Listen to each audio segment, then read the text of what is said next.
selamat pagi. Perkenalkan, nama saya Erlina Giawa.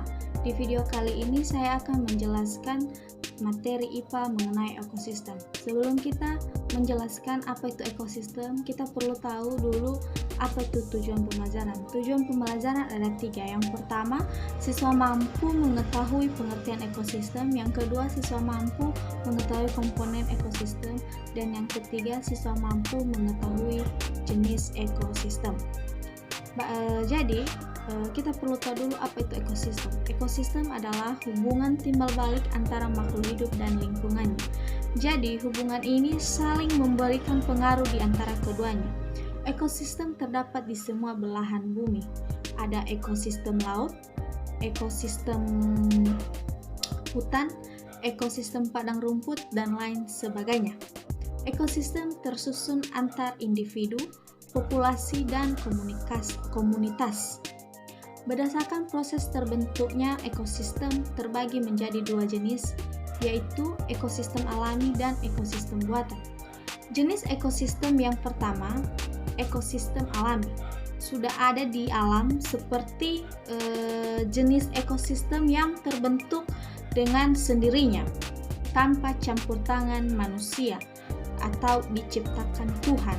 Contoh, laut, sungai, dan hutan. Dan yang kedua, ekosistem buatan. Dibuat oleh manusia atau terbentuk karena campur tangan manusia. Hal tersebut guna memenuhi kebutuhan manusia. Contohnya seperti akuarium, sawah, kolam, dan bendungan. Kita juga perlu tahu apa saja komponen penyusun ekosistem. Komponen penyusun dalam ekosistem terdiri dari 2, yaitu komponen biotik dan abiotik. Di kali ini Ibu akan menjelaskan apa itu komponen biotik.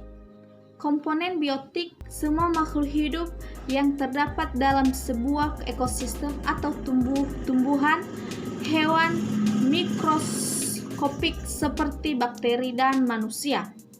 Jadi, komponen ini nantinya akan terbentuk sebuah rantai makanan yang akan menjaga kestabilan sebuah ekosistem.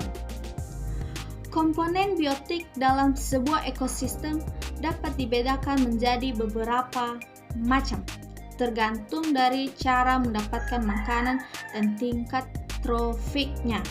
Nah, berikut ini Ibu akan menjelaskan jenis komponen biotik berdasarkan cara memperoleh makanan. Yang pertama ada produsen. Produsen merupakan organisme yang dapat menghasilkan makanan sendiri melalui fotosintesis, contohnya tumbuhan hijau. Yang kedua konsumen. Konsumen merupakan organisme yang tidak dapat menghasilkan makanan sendiri sehingga harus memakan makhluk hidup lain atau tergantung pada organisme lain. Yang ketiga, dekomposer atau pengurai. Mikroorganisme yang menguraikan bangkai makhluk hidup atau hasil pemuatan dari sisa pencernaan. Nah, pembahasan kita selanjutnya berdasarkan tingkat trofik atau nutrisi yang dimiliki pada komponen biotik terbagi menjadi 2 jenis, yaitu komponen autotrof dan komponen heterotrof. Nah, berikut ini jenis komponen biotik berdasarkan tingkat trofik. Yang pertama, ada komponen autotrof. Organisme yang berperan sebagai produsen karena dapat menghasilkan makanannya sendiri melalui fotosintesis, contoh tumbuhan berbiji, fitoplankton, lumut, gagang, dan tanaman paku. Berikut kita akan membahas jenis komponen biotik berdasarkan tingkat trofik yang kedua. Ada 1 komponen heterotrof, berperan sebagai konsumen karena tidak dapat menghasilkan makanannya sendiri. Nah, komponen ini terdiri dari beberapa tingkat. Yang pertama, komponen tingkat 1 ada hewan herbivora dan hewan omnivora.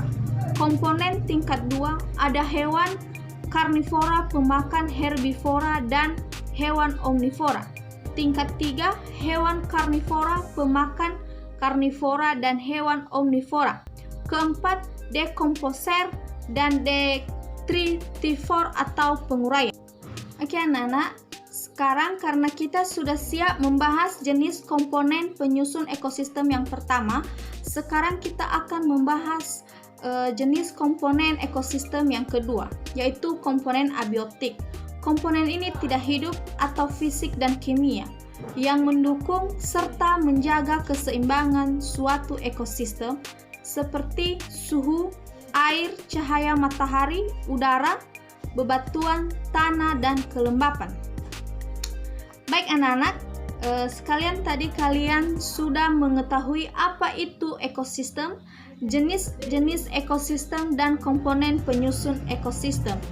Jadi dari pembelajaran kita kali ini dapat kita simpulkan bahwa adanya hubungan timbal balik di antara komponen-komponen dalam ekosistem dapat membuat kehidupan bisa berjalan dengan seharusnya. Seharusnya. Begitu juga jika ada gangguan-gangguan, maka kehidupan juga akan terganggu. Meskipun komponen biotik dan komponen abiotik berbeda, tetapi mereka saling berhubungan satu sama lain. Contohnya antara lain air yang dibutuhkan oleh makhluk hidup untuk diminum dan proses pertumbuhannya. Baik anak-anak, cukup sekian materi dari Ibu kali ini. Semoga bermanfaat. Selamat pagi, ya ahobu.